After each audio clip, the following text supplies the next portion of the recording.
আসসালামু আলাইকুম। Barack Obama ৫৫ বছর বয়সে অবসর নিয়েছেন, যখন ট্রাম্প ৭০ বছরে শুরু করেছে। কেউ আবার ২২ বছরে গ্রাজুয়েট হচ্ছে, কিন্তু সঠিক সিদ্ধান্তের জন্য ৫ বছর অপেক্ষা করছে।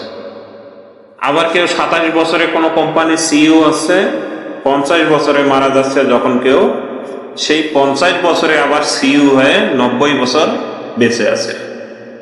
তো অনেকেই এখনো একা, যখন তার বয়সী অনেকেই বিয়ে করে সংসার করছেন। বিশ্বের সবাই তার নিজের টাইম জোনের মধ্যেই আছে। তোমার চারপাশে অনেকেই তোমার থেকে এগিয়ে মনে হলেও কেউ কিন্তু ঠিকই তোমার পিছনে আছে। তাদের প্রতি ঈর্ষা করো না, আবার উপহাসও করো না। তারা তাদের কক্ষপথে, আর তুমি তোমার কক্ষপথে আছো।